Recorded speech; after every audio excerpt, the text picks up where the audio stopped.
Game over, man. Game over. You're gonna need a bigger boat. Why so serious? I am Iron Man. This is a tasty burger. Welcome to the InSession Film Podcast. Welcome to this podcast review for March 27th, 2024, and I'm JD Duran. And I'm Brendan Cassidy. Hey, thanks for joining us, everybody, for what will amount to an immaculate conversation. I knew that was going to happen. I knew that was going to be the excited pun. for this. I knew that was going to be the pun. And we have an immaculate guest for this conversation as well, because joining us is the great, the wonderful InSession Film Editor-in-Chief, Dave Giannini. Dave, welcome There he back, is. my friend. There he is.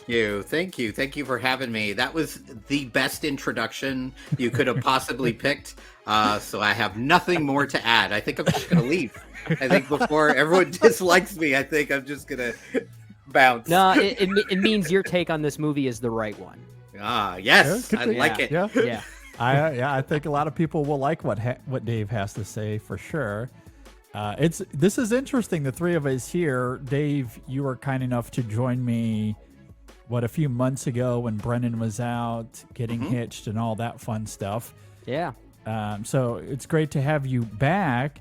The last time the three of us were together was quite a while ago, though. So I'm glad that we were able to remedy that tonight. Yeah, I decided to drop my grudge against Brendan Cassidy and actually show up. I was like, fine, Yeah. it's time to bury the hatchet. It's Which time. grudge are you talking about? We have at least 3 or 4. Yeah, it's always Brooklyn. Go It's back in the always archives. Yeah. Go it's back always- in the archives. Look up Brooklyn. You Never will find. forget. That, JD, that's a new T-shirt idea. Never forget Brooklyn.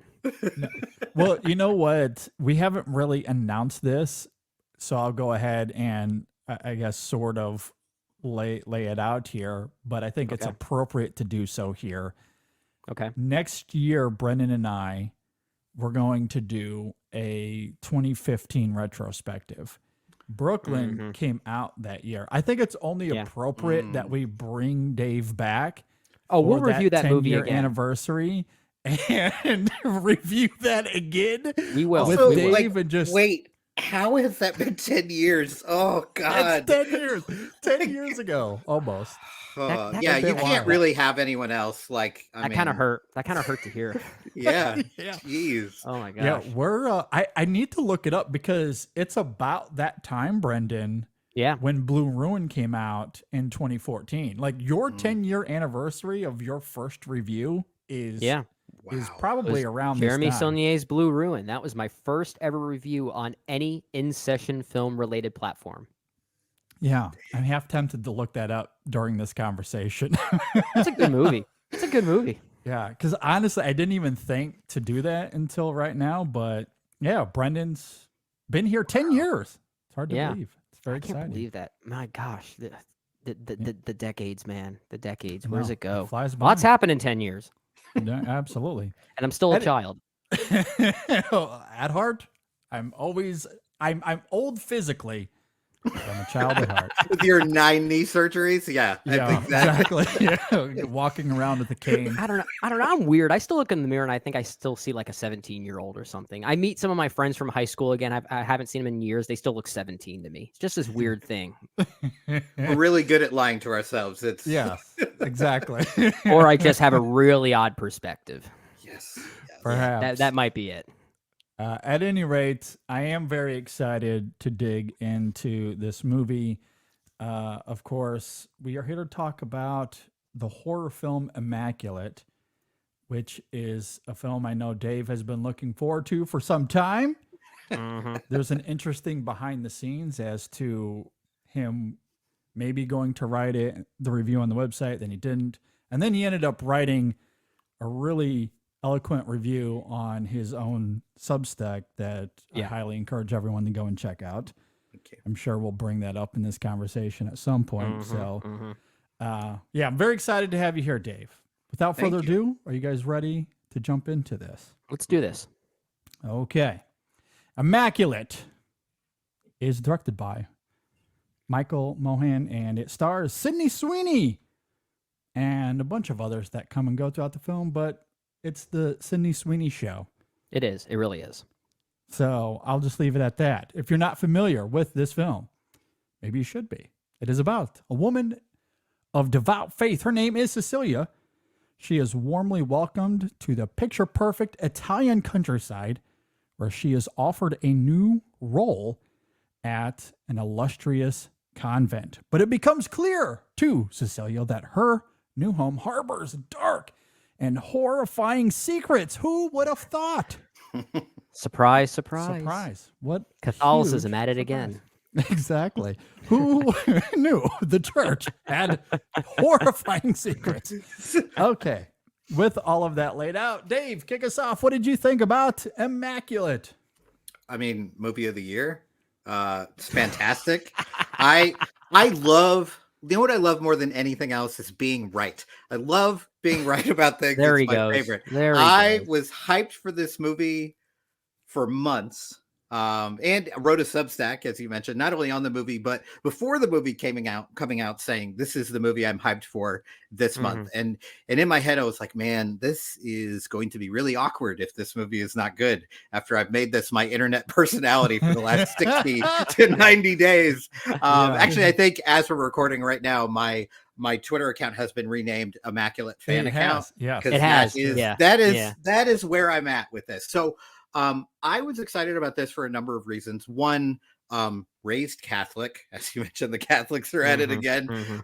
So religious horror is really my thing. Like even the bad ones, I'm really into because it like hits a particular button that really terrifies me. And a lot of it, and especially in this movie, is about lack of control, lack of bodily autonomy.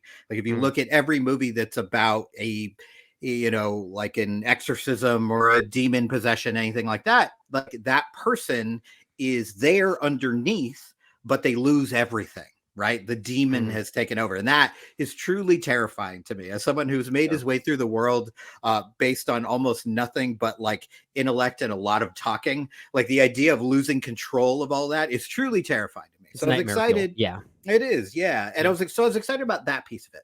And then, like, man, if you would have told me 6 months ago I would have been excited for a Sydney Sweeney movie, I would not have believed you. At least not like maybe like, oh yeah, she's very beautiful and nice to look at, but that's about it.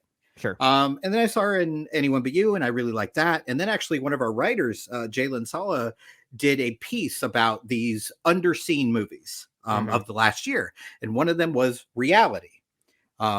That Sydney Sweeney stars in. It's basically it might as well be just all her. There's like two other actors maybe, but it is her. And I was stunned by this performance. It is so phenomenal, like award-worthy performance. So I was like, okay, I have to check myself. I was wrong, right? This is not quote unquote just the girl from Euphoria or whatever you want to fill in the blank. Just the hot blonde. Like she's actually quite a terrific actor. So seeing that she was leading this, and if people know the behind the scenes stuff, how instrumental she was in making this movie happen. Yeah. Apparently this movie years ago, she tried out for it. She auditioned for it. And then the movie kind of fell apart. She loved it so much. When she got the power, she basically bought the rights to it and produced it herself. So that excited me too. Incredible. Like, oh, this is something she's really passionate about. This is what she wants to do. Yeah. And how old is she now? She's 20, young. 26, 27. Young. Yeah. And is already taking ownership like that. Like that's something to be admired. Yeah, absolutely. Yeah. So then going into this, obviously sky high expectations, right? But I kind of knew within the first 20, 30 minutes, which I will say are not quick, right? It really takes its time. Yes, there are jump scares. Yes. If you don't like jump scares, you might not like this movie. Our writer at InSession Film, particularly Max, did not enjoy this movie. I think gave it a D. So thank God I didn't edit that. It's the one review I have. JD, you take this. You had to disconnect yourself from it. I get it. Exactly.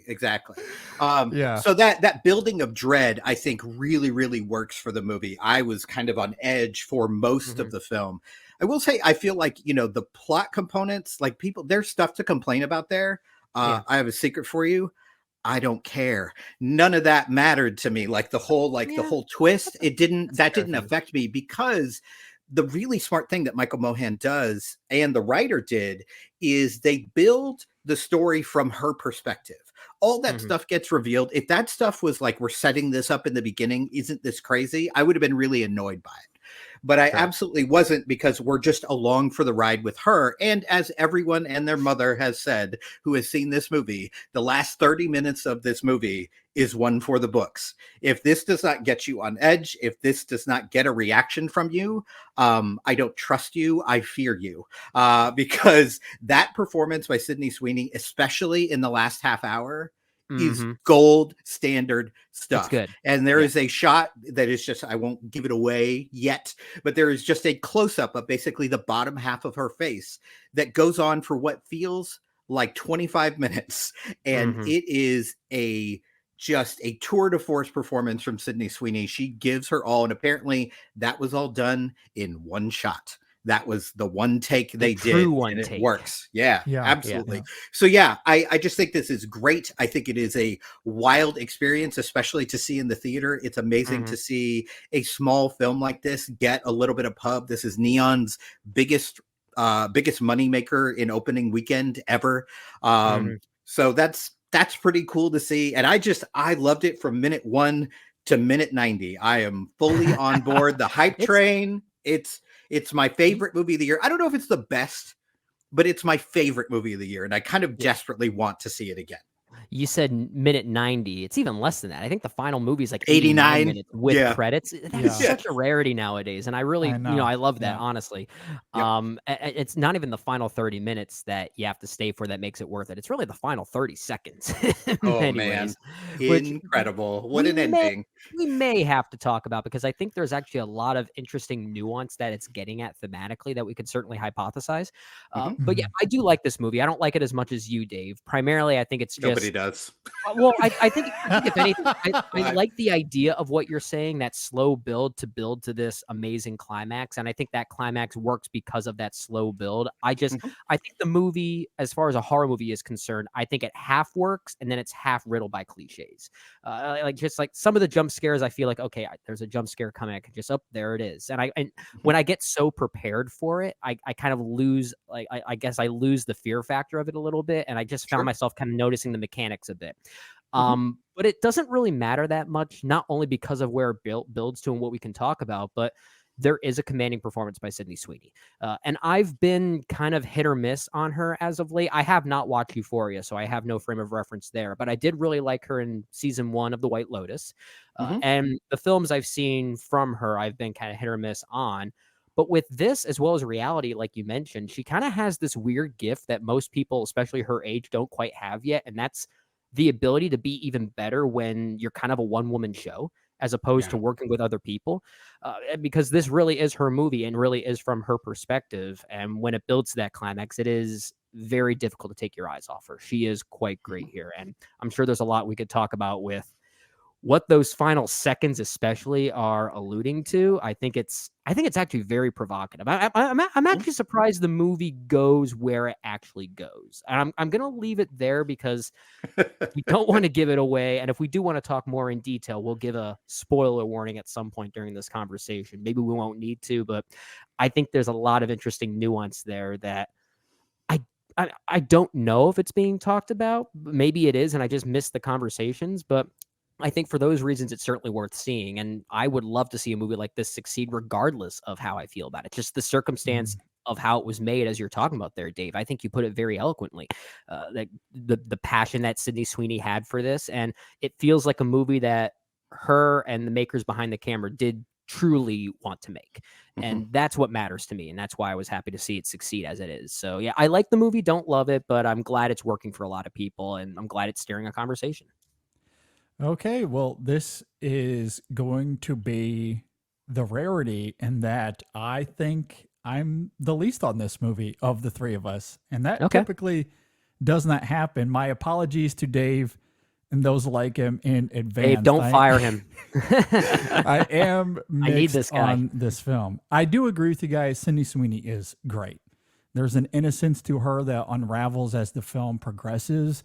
And the way it crystallizes in those final 10 minutes, as you guys are talking about, is quite haunting and visceral. She's a wonderful on-screen presence here. The filmmaking, though, I did find conspicuous and stale. It's bogged down in tepid jump scares that often feel hollow. Even the visual effects are wonky at times. I didn't find the film all that compelling from a craft perspective outside of the performances. Some of the cinematography is foreboding, but more than a fair amount of the composition and framing in this film is more interested in cheap thrill than cinematic heft.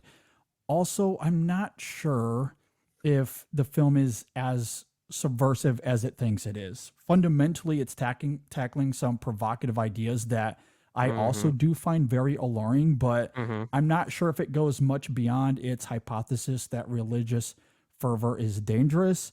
Now, I will admit, I do admire how brazen it is and how it invokes Christian theology and iconography. Oh boy, is this film going to deeply provoke people of faith. I mean, in a very literal way, the subtext becomes text by the end of the film, and it is something to behold. I mean, even the one poster for this movie does the exact same thing. Yeah. But as much as I respect that ambition, and I very much do, I just don't know about the conviction of it all. It's not afraid to be loud. Its ideas are certainly worth exploring. I just don't think the film does so. And it doesn't help that we've seen this kind of thing done better in other movies. I couldn't help but compare some of that slightly here. So, it's very Rosemary's Baby in a lot of ways. For sure. Thought of Saint Maud, even The Witch a little bit for some recent comparisons there. For movies about religious fanaticism. Yeah, I could see that. Absolutely. So there's elements here I like. Thematically, there are some extremely menacing and provocative things that I kind of respect, even if much of what I think it's aiming for is maybe not quite as smart as it thinks it is at times. But Sydney Sweeney does save this from being maybe a complete disaster, at least for me. Complete disaster. Yeah, it's so interesting because I think a lot of your criticisms, I bet if you told the creators of this film, they'd be like, that's fine. It's supposed to be like the idea of like it focuses more on thrills than it does on cinematic heft. Have you mentioned? I think that's the point. I think they want that. I think in order to, it's totally fair. And I think in order to get this message across, which we can talk about later, because I think I think the religious aspect is there, but I think it's much more than that. I think it's much broader than that. There's other things that they're taking a look at as well. And in order to kind of deliver that message to masses, I think you want to have a thrill ride. And I will say I'm guilty of this too. So this is, I want you to know, JD, this is not me taking a shot at you. We watch way too many movies. We watch more movies than most people will ever watch in their lives. You saw more this year, right? We have a frame of reference here. Right. So in terms of things that you're ready for or things that were telegraphed, I wonder if a quote unquote normal audience member is going to have that experience, or if that's a cinephile problem. You know what I mean? And that's like, I think that's very much the case. I think that's an astute point because my audience seemed to really love it. I think I was because they see 3 movies a year and they're like, "Oh my god, I'm so surprised." And admittedly, some of it will also come down to taste as well because hollow jump scares I just don't find interesting at all. And this film I think that's fair too. Very much interested in that cheap thrill. It telegraphs it as you're talking about. There's more than a few of them here. And the filmmaking seems to be more interested in setting up those things than it is devoting to, let's say, the kind of cinematography you see in The Exorcist or something, or even The Witch or something to that effect. Like this film, to Dave's point, you're absolutely right. It does not care about those things. Right. Right. Can I still criticize the film for that? Yeah. Yes. Sure. But the intention might not be there. And that's perfectly understandable. There is a double-edged sword to that too, because by making it as mechanical or as telegraphed as it is, it allows some pretty interesting themes and debates to come from a movie that is basically tailored to the masses. And I do kind of like that idea, even if I'm with you, JD, that from a cinematic standpoint, from someone like myself or ourselves who have seen way too many movies, we have that frame of reference to compare it to, which is why from a taste standpoint, I think I would have liked to see even more schlock in a movie like this. Like Perhaps there are some, that's it too. Yeah. yeah, because there are actually some pretty funny moments here that I found very biting, and I personally could have used a little bit more of that to maybe give some of those mechanics a bit more personality, and that was maybe my biggest problem more than anything else. But there is something to be said that for a movie that's going to end this boldly, in a movie that is basically made for a general audience member to respond to in some way, I appreciate that it's trying to tap into the masses as opposed to just the cinephiles, if that makes sense. And so it's a weird thing. I can criticize it, but I also kind of like that it just sticks to its simplicities. So like it's a twofold thing, I guess. But I mean, I appreciate that. Yeah, and I think, you know, to not to go back to the jump scares, because it annoys me when we have this discussion about jump scares, because like every time we talk about horror movie, there's like, okay, what is a jump scare? What is not a jump scare? How does this? And the thing I like about the quote unquote jump scares in this movie is, at least for me, it put me in her perspective. Like, is this real? Is this place really that foreboding, or do I just have a fear of death? Because one thing that we didn't discuss is this particular convent, its job is to house nuns that are dying. Yeah. You know, as to usher them into heaven, essentially, or hell or purgatory or wherever they're going to end up going. Right. Yeah. So you have all this like, okay, am I just judging these women harshly because they're not in their right mind? Am I really in danger? Can I trust this super hot priest, or should I not trust him? You know, we have all these things that are kind of swirling around the first 45 minutes of this movie. And I think the jump scares, not only, yes, they are jump scares, they are there to make you react. But also for me, it put me in her mindset where it's like, okay, is it just that I'm in a foreign place, right? They have the scene in her first scene in the movie is like, you know, essentially these customs officers, you know, bemoaning the fact that hot ass Sydney Sweeney is going into the convent. Like, this is the greatest crime. Why are you throwing away your life? You're too pretty. So, you know, she's in this strange place. She doesn't really understand what's going on. She's reading her Italian for Dummies. You know, she's trying to figure it out. So she is torn in this spot. Like, I think I was meant for something greater, right? I think I have a literal calling, right? I feel like God has chosen me. He saved my life for a purpose. And is this it, or am I in danger? And, you know, there's a line, and I won't give too much away, I don't think, but there is a very memorable line later where somebody says, like, if what we're doing is wrong, why doesn't God stop us? And that is like, I mean, you would talk about religious fervor. I was like, whoa, wow, you said the quiet part out loud. Okay, we're here. There are two great lines in this movie. That is probably the most prophetic one in the movie. The other one that just made me laugh the hardest is when Sydney Sweeney just utters, "God damn it." It's great. It's great. Very brazen. Again, the film is very brazen. Yes. Yeah. Well, I guess using that as inspiration to get into some of the film's themes here, because I do want to talk about an element of the film that I truly do find fascinating here. And this might invoke some mild spoilers. I'll do my best to jump around some of Should we just get into the major spoilers? revelations, but I think it's fair to get into it. I imagine most people listening to this have seen the film anyway, but just in case. Press pause, go watch it, and then come back and listen to the rest of it. It's great. Don't listen to these jokers.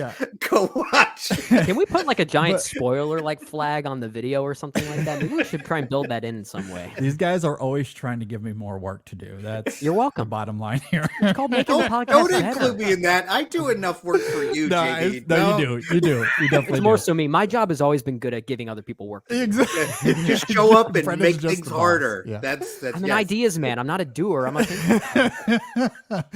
Yeah. So spoilers going forward. And I also want to add some context, I guess, since we're in spoilers, that at, halfway through this film or a quarter of the way through this film, Cecilia becomes pregnant. That is going to be a significant element to bring up as at least I get into some of my thoughts here, because the one thing that I did find honestly very moving about this film.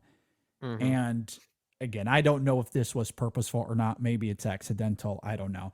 But Mhm. there's a scene near the end of the film where Cecilia goes to confession. It's exactly what Dave was talking about there, where the priest says, if it's not the will of God, why doesn't God stop us? And Yeah. that line, in the context of Christian avidity, is a little heavy handed. However, it does resonate to me in context of the sequence just before, where Cecilia is taken to a room with a bunch of dead fetuses that are a result of failed experiments. And Mhm. that imagery, coupled with Cecilia's own pregnancy, evokes something poignant as it relates to not just bodily autonomy, although that's certainly a big part of it, but Mhm. also the myopic hypocrisy regarding Christian lore and God's perspective on children. I don't want to Mhm. get too deep into theological weeds here, but so much Mhm. of Christian symbolism is funneled through the prism of children and God the Father. And Yeah. there's something about how this film exemplifies Christian posturing through its symbolism of manipulated and destroyed fetuses that I found weirdly moving. And while the film doesn't expound Yeah. on it, I do think that is purposeful to some degree, given the church's motives here regarding eschatology, something Cecilia speaks to directly with the priest during her last confession. And it makes sense given her choice in that final moment.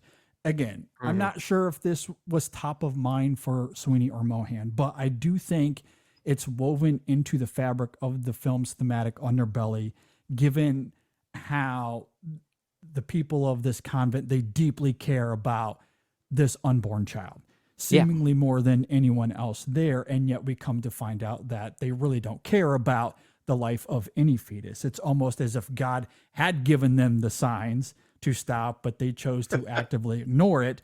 And Yeah. that idea, I do think, is quite thought provoking, again, weirdly moving, and handled with more diligence than a lot of the other themes that this film is trying to tackle.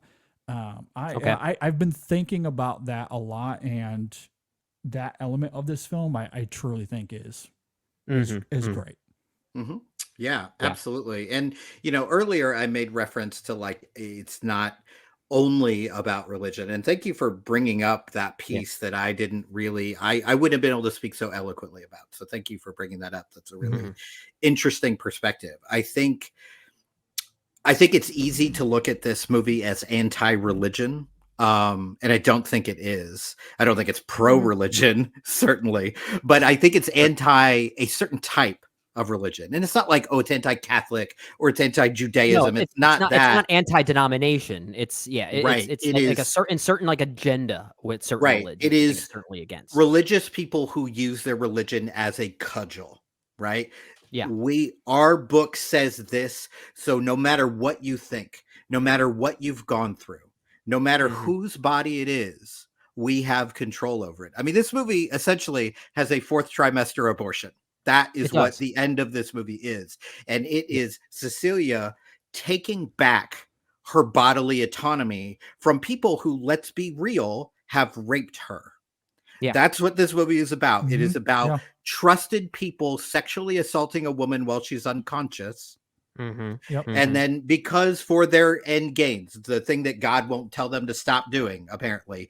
Never mind the fact that God gave us free will. Forget about all that. Like God Yeah. should step in if this was so evil, right? And I love the fact that there's no savior in this Yeah. movie. Yeah. There's nobody. I mean, there is kind of a savior figure, and her tongue is cut out, and Mhm. she is Mhm. removed from the equation pretty much entirely. So it's up to Cecilia to stand up for herself. And all I kept thinking as I was watching this is how every woman in America must feel, Yeah. given where things have gone politically, and given the kind of crushing defeats of Roe v. Wade. Sure. Watching this, Sure. I mean, there's literally a scene where the evil character is trying to cut the baby out of her because the Mhm. baby matters more than she does. Sure. Because Yeah. Yeah. there are certain people in our country who completely denigrate the value of women to the point of like, you are only there to give birth. And I love the fact that she literally fights tooth and nail to escape and does everything she can to regain her autonomy. And it's not as if this movie ends and you're like, yeah, I think she'll be cool. I think, no, I don't think she'll be fine after that. no residual trauma, none of that. And I'm glad I'm glad you brought up Rosemary's Baby, because I think that's the most clear illusion that they're making. Yeah. Like, there is a scene in Rosemary's Baby where she thinks it's a dream, but she's been sexually assaulted but it's really by her husband, by a trusted man, by trusted people around her. There's definitely a correlation here between these two movies. Is it as good as Rosemary's Baby? No, of course not. No, Rosemary's Baby is one of the greatest horror movies ever made. But I think it has enough similarity that, as a fan of Rosemary's Baby, I was like, in my head, kind of like, yeah, this is great. Because there's a sequence that's, you're not sure if it's real or not. And it's featured on some of the promotional material with all the hands over her face and kind of pulling her backwards. And I think we're meant to assume that's when all this happens. And I kind of love the fact that it is a quick movie. And it doesn't waste time with like, oh, we're going to truly shock you with this sexual assault on screen. We don't ever see that. What we do see is assaults later. And I guess the death of the Antichrist, maybe, depending on what that creature was. Like, I love the ending of this movie. I need to respond to that directly. There are two things that we're talking about here that I do want to respond to. But the first one, and the big thing here, is really those final 30 seconds that, as you said, Dave, it does feature more or less a fourth trimester abortion.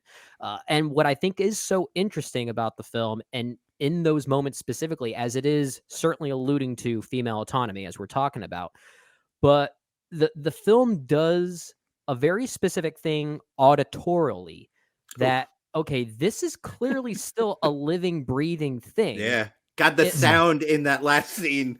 Somebody should win an award for the sound work. But it's like this is where I think the movie would spark debate, because I feel like in a safer movie, she would have not committed that act. I think she would have held off from that. But by committing that act at the very end, it got me thinking, okay, this is clearly an allusion to our current sociopolitical climate. But is it as quote unquote pro-choice as maybe some other people might think it is? And I think that there's two sides to that, which I found really compelling. I do think it is certainly an allusion to everything we're talking about, but I think by having it end that way, it's going to spark differing opinions. And I really did appreciate that. And I mean, overlooking the fact that this basically becomes a science fiction film at one point, I was more or less thinking about the Bene Gesserit from Dune, of all things, because this is basically a group of people that are using someone else to basically manufacture their own religious hero once again. That's basically, they're basically manufacturing another Paul Atreides, if you want to call it. Well, and that's what I found interesting about Dave calling out another savior of sorts, because I was not thinking of Gwen, although she is a great character and I did love her here as well. She's fantastic. There is a literal savior that is born at the end of this film. You can't really overlook the science fiction element of what's at play here, because it's such a pivotal part to what plays out dramatically and thematically as well. And it all circles back to that conversation with the priest, how it's invoking eschatology regarding Revelation and Jesus's involvement in it, we'll say, and how this convent wants to manifest that in a literal, tangible way. And of course, it all comes back to bodily autonomy, as you're also talking about their like, it's all working congruently. And that is the element of the film that I really did like. I don't, again, there's elements of it where I don't think the film goes far enough in exploring those ideas, but where the imagery works the best for me, again, circles back to those fetuses, because there's subtle symbolism at play there, because the iconography of Christianity, especially as it relates to the whole father-son and the way Christianity views children, I think is such a big part of what we see here visually. And it's not just the failed experiments in the jar, but the savior that's born at the end of this film as well. Like, that's a big part of it. And I think That's why it's weirdly moving, provocative. There's an interesting duality at play there, because you, on one hand, you understand why Cecilia makes the choice that she does, but looking at it also through the prism of Christian iconography and that symbolism, it is heartbreaking to me in a way when you think about it through the prism of how this convent is destroying that iconography in a way that is, again, it juxtaposes their own ethos. And again, it speaks to the extreme blindness of how they completely miss the idea of God in every way, not just missing the signs that God is trying to tell them to stop. That's certainly part of it, but then completely overlooking how God views children. Yeah. And by keeping these experiments alive, it also goes against God's own ethos as it relates to children. So how all of that kind of comes together, I actually think is fascinating. I don't know if that was top of mind when they were making it, because that a lot of what I'm talking about here is not on the surface, but it's there. I do think it's there enough that whether it was accidental or not, to me, that's the most provocative angle of the movie. And I did respond to it. Can I just say, the Savior that's born, real bad at his job. Just can't save anybody. Just didn't do anything. Just absolutely useless. I will also say, there are people that have said, it doesn't go far enough, that, the buildup of oh my God, the ending. I've seen people online being like, well, wasn't that crazy? Which is just the standard reaction online when someone tells you something is cool. Expectations are a sad thing sometimes. It's not only expectations though. Sometimes it's I'm gonna show off. I've seen crazier movies than this. Okay, congratulations. You saw, you saw nunsploitation movies before the rest of us, whatever. But I remember as I was watching it and the birthing scene is happening, which we've talked about, is wow, what a performance. The rage, the pain, just everything. She really goes for it. And she is kind of known for being a freak out actor. She's very good at that. But I think this is different because the film does not allow her, which is strange, does not allow her to use her instrument much in that scene. She's not really she's using her body, but the camera's not showing us that. It's just showing us this tight close up and not moving from it. And it is, wow, super uncomfortable to witness. I was elongated. I was amazed by it, but I was also kind of in the back of my head, I am uncomfortable. I do not want to be here right now. And as I'm watching, I'm in my head, I was like, she's going to kill this baby. They're going to do this. They're actually going to do it. And I kept waiting. I kept waiting for them not to completely fade to black before it happened or anything like that. And no, just gonna bounce a rock off its head. That's what we're doing. And I was impressed. I was like, okay, most movies do not do that, or at least do not have the sound effect and make it clear. It would have been very easy for them to end this movie with her lifting the rock and just roll credits. And then you fill in the blank. Did she do it? Did she not? What do you think? It tells you something as a viewer. And Michael Bohan were like, nope, we're going to kill the baby. Watch this. And I was like, wow, guys, well done. Which is less interesting. If it were to end that way, yes, it might be more narratively ambiguous, but I think it's more thematically on the nose then. I think by ending this way, as we're talking about, it does bring two sides to kind of combat each other with their different opinions of what happens. Literally pro-choice. You really have but by doing what it does, and I'm asking this question by playing devil's advocate. I'm not saying I see the film this way, but is there a point where it becomes an act of killing, there's, I think that's a fair question to raise. And I'm not saying I think it's both. Yeah. But that to me, I think is what's fascinating about, and why I keep going back to the Christian iconography of it all, because I don't think it's subtle from a pro-choice angle. And I don't know if it needs to be. I mean, Dave, you articulated very eloquently earlier about what happens to her.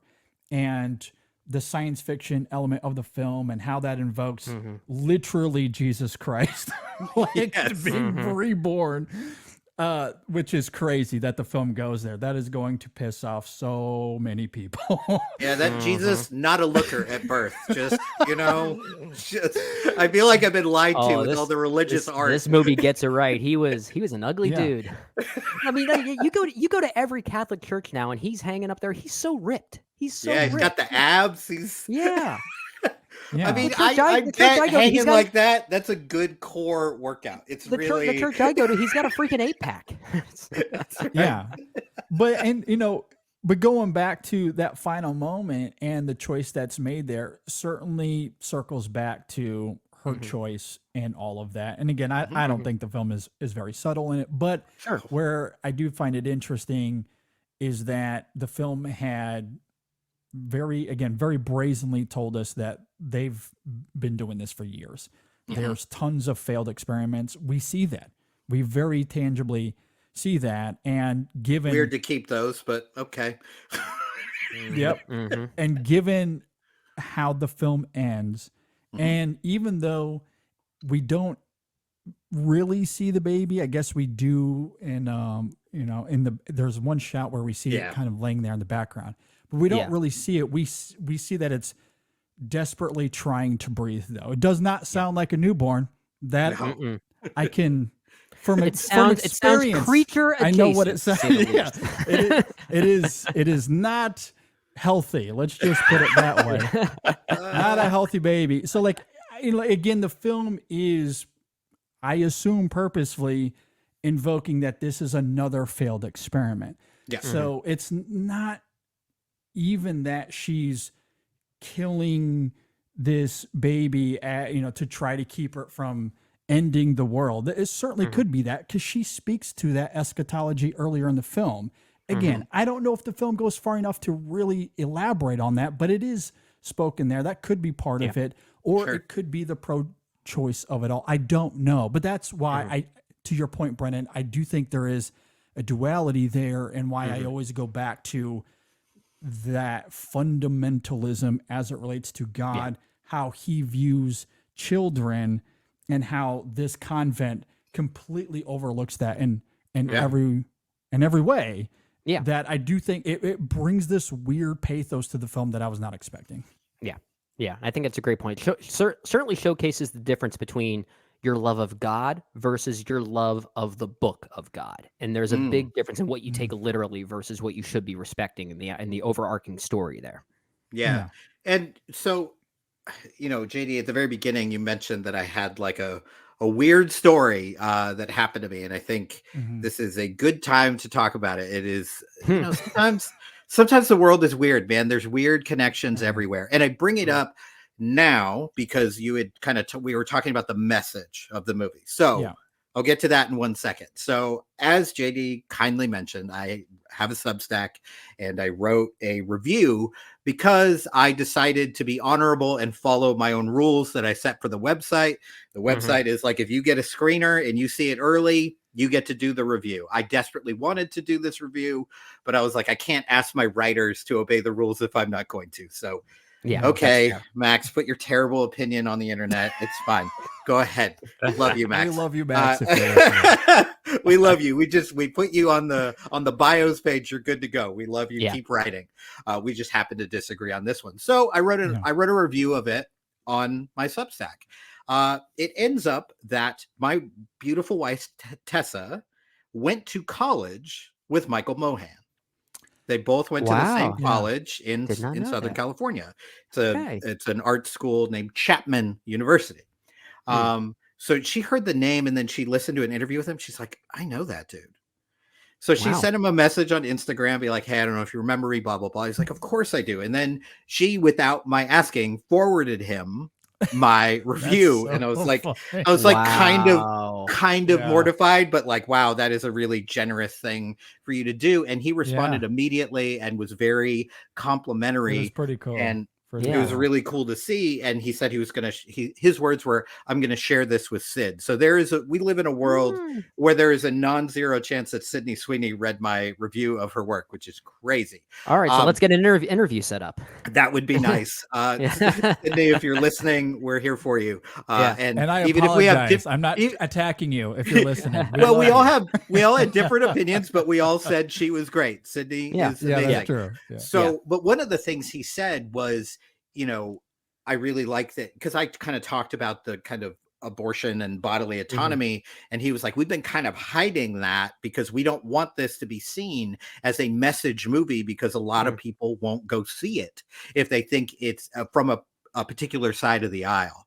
So I think that idea of like, we're like kind of just undercover getting this super liberal message into this movie, and people, I mean, the conservative folks are probably pretty mad no matter what, the way this movie is presented. So, and I kind of love that they've gone the Darren Aronofsky Mother route, is they've gotten all these reviews. They're like, this is the most hideous satanic movie ever made, and they've started to put it on their posters. I was going to say the marketing has not helped keeping this one note.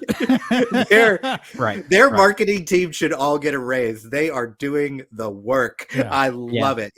So that's my story. Very exciting that Michael Mohan read my work. Good for you, man. Pretty cool. You just never know where those connections are. Poor JD.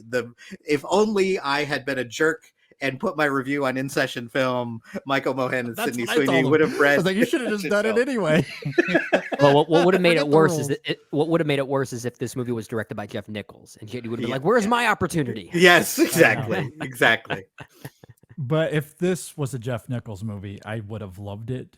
Even if I didn't, I would have we said all that have those directors that we're just kind of biased towards, right? Yeah, like we're probably gonna like or love no matter anything they do, no matter what it is. And no, my film criticism is objective. You see, I've never I'm been above affected. that, Brendan. It drives me crazy when anyone is like, well, objectively, this is like, no, I know that if Martin Scorsese makes a movie, I'm probably gonna love it. Like it's my style. I am already biased towards him because he's my favorite. Same thing with Guillermo del Toro. Even if he wastes his time with cartoons, I'm still going to like what he puts out. Come on, that movie's great. I had to get the shot in. That was great. Okay, so you two have two things that'll always happen on a podcast that you're on. JD will always get in his soapbox about turning art into sports. Dave, you'll always criticize cartoons. Yeah, and one other thing, Paddington sucks. I just want to make that clear. You're gonna get us canceled. Look, it's my bit. I have to just go for it every time. Now I need to find my bit. I feel like I'm lagging in this department now. I don't think I have my bit yet. Yeah, whatever idea, man. Come on. Maybe something music related. Maybe that'll be my bit. Brendan's bit is that when he does his top 10 at the end of the year, there's at least going to be 2 random ass movies that you never saw coming. That's the brilliance of Brendan. I sometimes like to channel my inner Josh Larson or something like that. I always think of Josh Larson. Yeah. Because he does. Since your thing is music, maybe you should talk about how Radiohead is overused in cinema. You can just do a whole show love on Radiohead, that. But they are very overused. I am not going to disagree with you on that. Yeah. And Brendan's other bit is he's anti-trailer guy. Most trailers suck. Doesn't like a trailer. We're getting way into the weeds off of the movie, but yes, Immaculate, A+. It's great. Go see it. Wouldn't go A+, but I'd still say go see it. I'd like to see a movie like this. I'll take it. Yeah. Okay. Well, any other thoughts? Any other scenes? Any other elements? I will say, aesthetically speaking, I do want to call out the musical score here. I think is pretty good. Will Bates is the composer here, and I'm not really too familiar with his work, but I think some of the musical touches here is pretty effective. I thought that was pretty good. Yeah. Okay. I mean, the only thing I want to end with is this convinced me immediately that Sydney Sweeney is not only a good actress, is not only beautiful, that is a movie star. Like she is going to be even bigger than we think, especially not only, she's got the look, she's got the talent, she's got all that, but she also clearly has a passion for film. Yeah. and has a Yeah, for passion sure. for filmmaking. producing angle for something like Yeah, this too. Like it's kind of like absolutely. the Margot Robbie thing in some ways. Yeah, I it's the feel like Margot she's kind of, Robbie, it's the Greta yeah, Gerwig. I mean, yeah, she is going to be massive. I mean, yeah. there are people who have never seen anything she's in and they know who she is. Mhm. Yeah. So she's already got that recognition, and the fact that, you know, she can do the rom-com. She can do the, like, you know, the White Lotus. She can Yeah. also do reality. She can, like, she literally Mhm. in that movie took away all the tools, right? The beauty, the makeup, the Mhm. low cut tops, all that stuff, and just ruled in that movie. It was just an Mhm. incredible performance. And in this, she kind of does that too. Like, yes, there are moments where the director is like, well, we have to have some cleavage. We have to have you for some reason in a pool in a see-through Mhm. nightgown. We got to have that. But for the most of the movie, she's completely buttoned up. And I was amazed that I was convinced that Sydney Sweeney was playing a woman who had never had sex. And I Mhm. totally bought into it. And that's a hard thing to do when you're the star of Euphoria and The White Lotus, which are highly sexualized, and you are one Yeah. of the most important parts of Yeah. those shows. To Yeah. leave that all behind and to be convincing, that's really impressive. That is to me, our next great movie star is in the making Yeah. right now. Yeah. Yeah. And And notice none of us said Madam Web.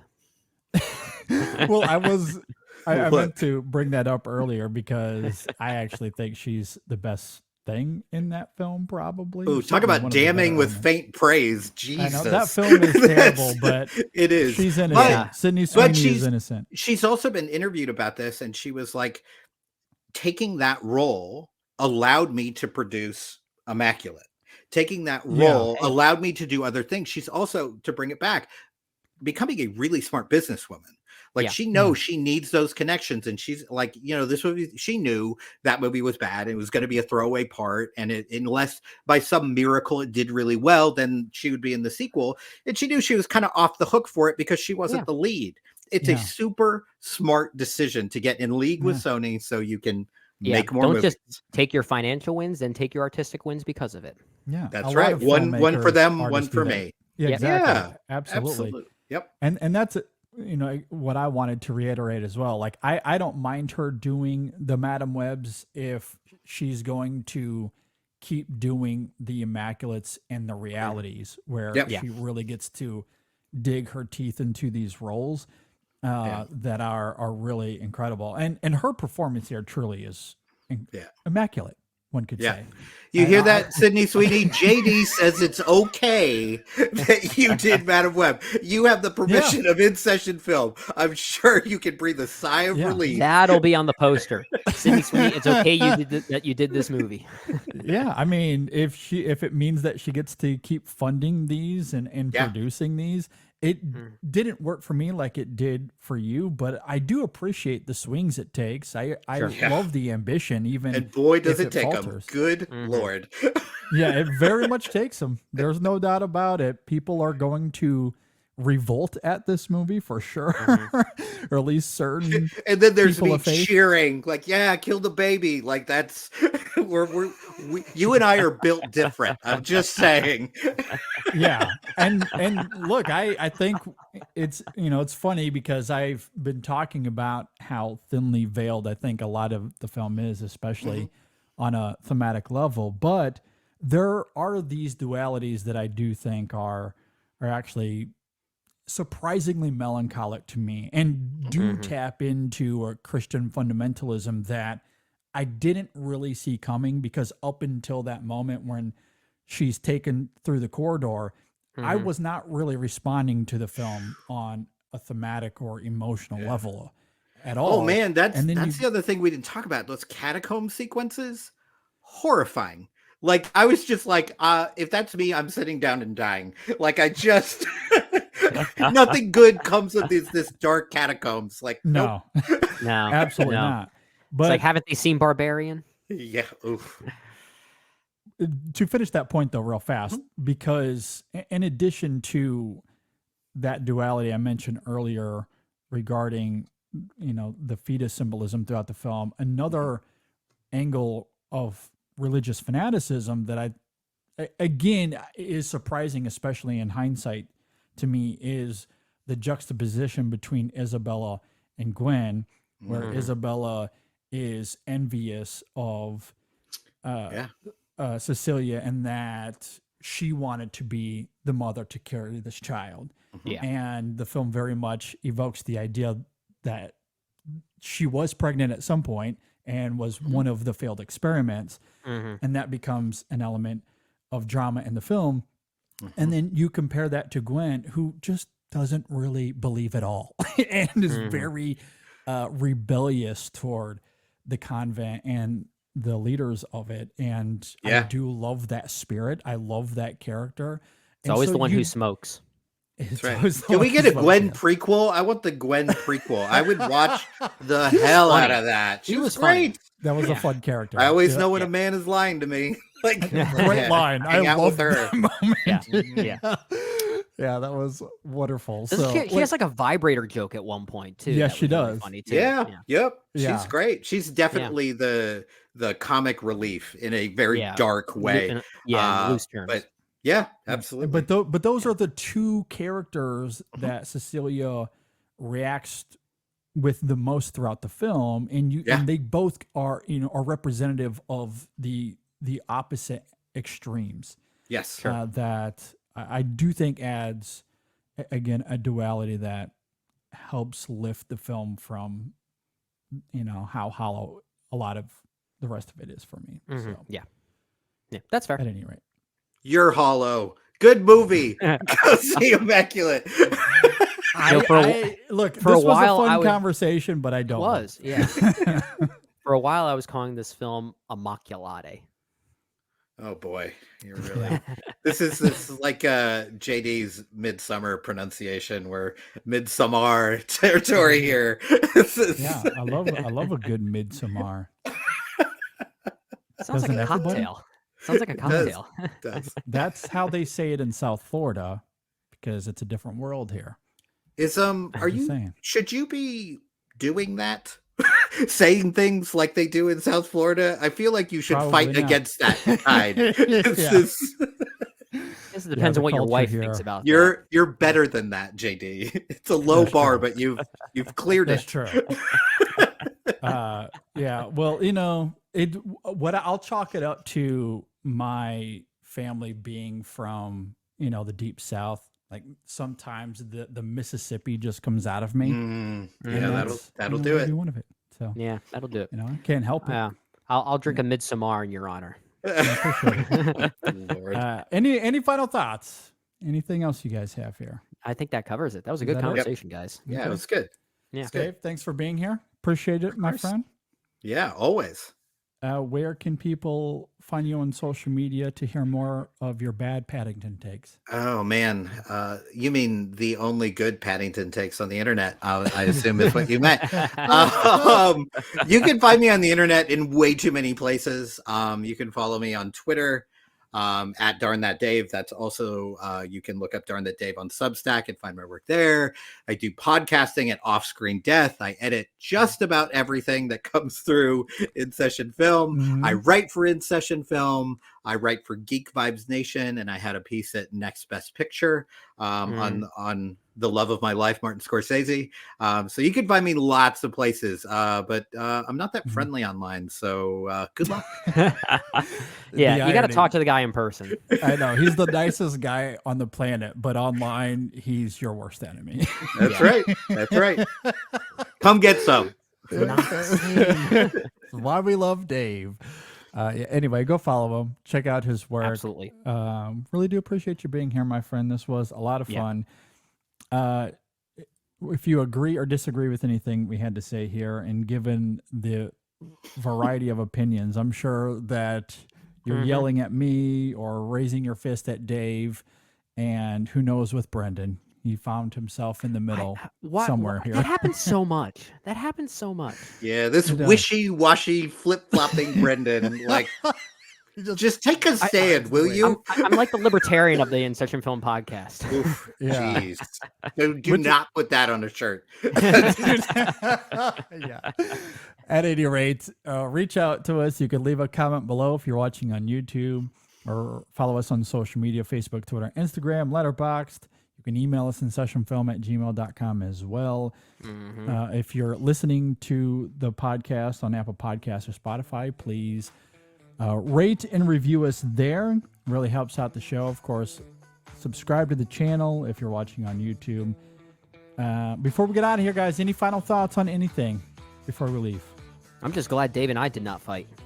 That's right. Yeah. It's bound to happen one of these days. My final thing is just please go see movies in the theater.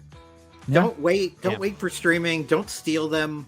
Go pay your hard-earned money and see, especially a movie like this. Go see it in a crowded theater if you can. It is a totally different experience. It does help. It really does. Yeah, no, I think that's a great final thought. And I will add on to this, though. Go see it in a theater first, for sure. Then go home and rip it, because these films might not reach the physical space, and that's your only opportunity to own it. So the pirates are necessary these days? I'm not saying anything about this on a recorded podcast. That was not... You're not catching me.